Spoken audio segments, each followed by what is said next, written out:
আসসালামু আলাইকুম। এতিম ছেলের ভালোবাসা পঞ্চম পাঠ। আবার কিছু বললে মারতে পারে, এজন্য কিছু না বলে ম্যাডামের পাশ দিয়ে রুমে চলে আসলাম। রাতেও বেশি কথা না বলে চুপচাপ খেয়ে নিলাম। সকালে উঠে ভাবলাম একটু ছাদ থেকে ঘুরে আসি। ফ্রেশ হয়ে ছাদে এসে দাঁড়ালাম। আশেপাশে উঁচু নিচু বাসা, এটাই মাত্র 3 তলা। কারণটা বুঝলাম না। এই 2 দিনে বুঝলাম এই বাড়িতে আশরাফ স্যার আর ওনার মেয়ে থাকে, আর আমার মতো আরো 2টা কাজের লোক আছে। মাথায় আরো হিজিবিজি চিন্তা আসতে লাগলো। তখন কারো পায়ের শব্দে পেছনে তাকালাম, দেখি আঁকি ম্যাডাম দাঁড়িয়ে আছে। আমাকে ধমক দিয়ে বলল, এখানে কি করিস? ম্যাডামের ধমক শুনে ভয় পেয়ে গেলাম। এখন যদি আবার মারে, এজন্য ভয়ে বললাম, ম্যাডাম আমার ভুল হয়ে গেছে, জীবনে আবার ছাদে আসবো না। এই বলে চলে আসতে লাগলাম। হঠাৎ ম্যাডাম বলল, ওই থাম, আমি কি তোরে যেতে বলছি? না। তাহলে চলে যাচ্ছিস কেন? আমি থাকলে আপনি হয়তো রাগ করতে পারেন, এজন্য চলে যাচ্ছি। এখন যেতে হবে না, তোর সাথে কিছু কথা আছে। এখন আবার কি কথা বলবে? হয়তো নতুন কোনো ভুল ধরে মারতে পারে। এর চেয়ে এখান থেকে কেটে পড়াই ভালো। এজন্য ম্যাডামকে বললাম, ম্যাডাম আমার কাজ আছে, নিচে যেতে হবে। ম্যাডাম বলল, ওই তুই আমার বাড়িতে থাকিস, খাচ্ছিস, আবার আমার কথা অমান্য করছিস, এর পরিণাম কি হবে ভেবে দেখেছিস? অহংকারী হলে যা হয়, সাহায্য করে খোটা দেয়, এমন মানুষ আমার একদমই পছন্দ না। কিন্তু আশরাফ স্যার অনেক ভালো মানুষ, ওনার মেয়ে হয়, এই জন্য সব অপমান সহ্য করতে হচ্ছে। অন্য কেউ হলে কুশে কয়েকটা লাগিয়ে দিতাম। আখি ম্যাডাম বলল, ওই বিড়বিড় করে কি বলছিস? কিছু না ম্যাডাম, আপনি কি বলবেন জলদি বলেন, স্যারকে নিয়ে আবার অফিসে যেতে হবে। আখি ম্যাডাম বলল, তোর নামটা কি জানো? অনিক হাসান। আচ্ছা তুই পড়াশোনা করিস না? ম্যাডাম আমি এতিম, দুবেলা খাওয়া ঠিক মতো জোটে না, তার আবার পড়াশোনা? আমার কথা শুনে ম্যাডাম মনে হয় একটু কষ্ট পেল। এরপর বলল, তুই কি কখনো রাজশাহী গেছিস? যদি বলি রাজশাহীতে এতদিন ছিলাম, তাহলে মারতে পারে। কি দরকার খামাখা মার খাওয়া? এজন্য বললাম, দেখেন ম্যাডাম, আমি এর আগেও আপনাকে বলেছি কখনো আমি রাজশাহীতে যাইনি, তারপরেও কেন জিজ্ঞেস করছেন? আখি ম্যাডাম বলল, সেটা তুই বুঝবি না, এখন তুই যেতে পারিস। আমি আর কথা না বলে চলে আসলাম। এরপর স্যারকে নিয়ে অফিসে গেলাম। অফিসের পাশে দোকানে বসে ভাবতে লাগলাম, রাজশাহী পাঠটা পুরোপুরি শেষ করা উচিত। ওখানে আমার সকল সার্টিফিকেট আছে। এভাবে আমি সারা জীবন গাড়ির ড্রাইভারি করতে পারবো না। আমাকে পড়াশোনা করতে হবে, তাদের সবাইকে দেখাতে হবে আমি তাদের এত অত্যাচারের পরেও হেরে যাইনি। কিছুদিনের ভেতরেই রাজশাহী গিয়ে আমার টিসি নিয়ে ঢাকার কোনো এক কলেজে ভর্তি হতে হবে।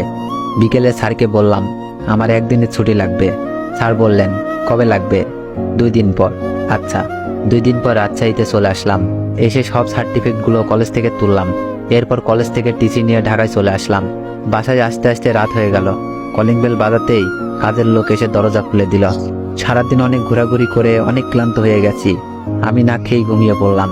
সকালে উঠে ফ্রেশ হয়ে নাস্তা করলাম। এরপর স্যারকে নিয়ে অফিসে চলে আসলাম। টিসি তো আনলাম, এখন কলেজে তো ভর্তি হতে হবে। স্যারের অফিসের পাশে একটা কলেজ আছে, ওই কলেজে গিয়ে খোঁজ নিতে হবে। কলেজে গিয়ে জানলাম 10,000 টাকা লাগবে ভর্তি হতে। কিন্তু এত টাকা আমার কাছে নেই। যা টাকা আছে ওগুলো দিয়ে বই কেনা যাবে। আপাতত এই মাসটা এমনই যাক, এখন বই কিনে পড়ি, তারপর বেতন পেলে ভর্তি হয়ে যাব। সন্ধ্যায় বই কিনে নিয়ে বাসায় আসলাম। স্যার বা ওনার মেয়ে কেউ জানলো না। এভাবে 1 মাস কেটে গেল। স্যার আমাকে বেতন দিয়েছে 15,000। এত খুশি লাগছে বলে বোঝাতে পারবো না। আগে আমাকে ভর্তি হতে হবে। স্যারকে অফিসে নিয়ে নামিয়ে দিয়ে চলে আসলাম কলেজে। এরপর ভর্তি হয়ে গেলাম। স্যারকে আমার সমস্যার কথা বললাম। স্যার বলল, আচ্ছা তুমি মাঝে মাঝে ক্লাস করলেও হবে, আর পরীক্ষাগুলো ঠিক মতো দিবা।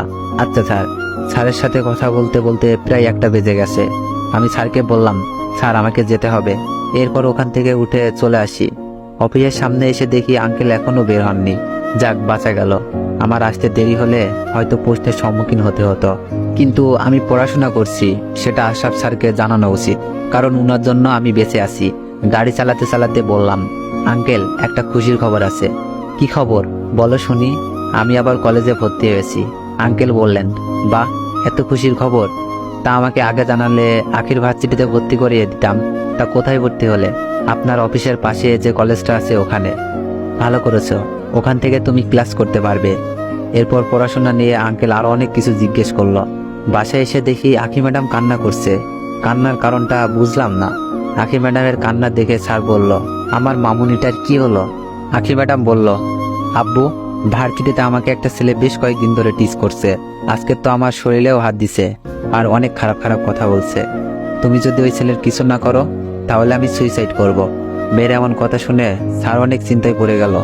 উনি ভাবতে লাগলো কি করা যায়, কিন্তু কোনো উপায় পেল না।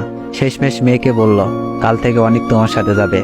আখি ম্যাডাম বলল, তোমার এই ড্রাইভার ওর কিছুই করতে পারবে না। স্যার বললেন, কি করবে না করবে সেটা আমি বুঝবো, এখন কান্না বন্ধ করো। উনি মেয়েকে নিয়ে দোতলায় চলে গেল। কি বিপদে পড়লাম, কালকে আমাকে আবার এই বজ্জাত মেয়ের সাথে ওর ভার্সিটিতে যেতে হবে। দূর, ভাল লাগে না। পরের দিন ম্যাডামকে নিয়ে ওনার ভার্সিটিতে গেলাম। দেখলাম দুটো ছেলে ম্যাডামকে ফলো করছে আর বাজে বাজে কথা বলছে। ম্যাডামের যে ড্রেস, তাকে যে কোনো ছেলে ললক দৃষ্টিতে তাকাবে। আমাকে স্যার বলেছে ছেলেটার সম্পর্কে খোঁজ নিতে, এর জন্য আমি ওদের পিছু নিলাম। একটু পর ওরা দুজন মনে হয় টের পেল আমি ওদেরকে ফলো করছি। একজন ঘুরে আমাকে বলল, ওই শালা ড্রাইভারের বাচ্চা, মার খাওয়ার শখ না থাকলে এখান থেকে ভাগ, না হলে এমন মার দিব বাপের নাম ভুলে যাবি। আমি ওর কথা না শোনার ভান করে এগোতে লাগলাম। আমি ওর প্রায় কাছাকাছি চলে এসেছি, এমন সময় ওই ছেলেটা এসে আমাকে ধাক্কা দিল। আমি বললাম, এভাবে ধাক্কা মারলেন কেন? ছেলেটা বলল, এভাবে আমাদের ফলো করছিস কেন? আমি তো আপনাদের ফলো করছি না, আমি এখান দিয়ে আমার ম্যাডামের কাছে যাচ্ছিলাম। তুই তোর ম্যাডামের কাছে যেতে পারবি না। কেন? কারণ তোর ম্যাডামের সাথে আমরা একটু পর মাস্তি করব। ভাই, আপনাদের যা ইচ্ছা করেন, আগে আমাকে ম্যাডামের কাছে যেতে দিন। শালা চাকরের বাচ্চা চাকর, মানা করার পরও শুনছিস না বলে আমাকে আবার ধাক্কা মেরে দিল। আমি মাটিতে পড়ে গেলাম। একে এমনি এমনি ছেড়ে দেওয়া যাবে না, আমাকে ধাক্কা দেওয়ার মজা এখন বোঝাবো। আমি উঠে দাঁড়িয়ে ছেলেটার নাকের উপর একটা ঘুষি মেরে দিলাম, আর সাথে পা দিয়ে তলপেটে একটা কিক দিলাম। ছেলেটার নাক চেপে মাটিতে পড়ে গেল।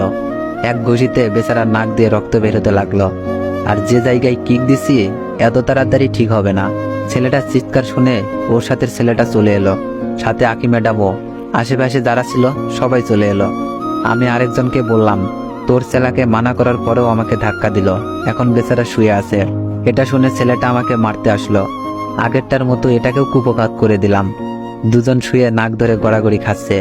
ওদেরকে বললাম, আজকে তো শুধু ট্রেলার দেখালাম, নেক্সট টাইম আকি ম্যাডামের আশেপাশে দেখলে ফুল মুভি দেখাবো, মনে রাখিস। দেখলাম ভার্সিটির টিচাররা আসছে, এখানে থাকলে আমার ঝামেলা হবে, এর চেয়ে কেটে পড়াই ভালো। টুক করে ভিড়ের মধ্যে হারিয়ে গেলাম। তো গাইস, যারা যারা নেক্সট পার্ট চান বেশি বেশি কমেন্ট করুন।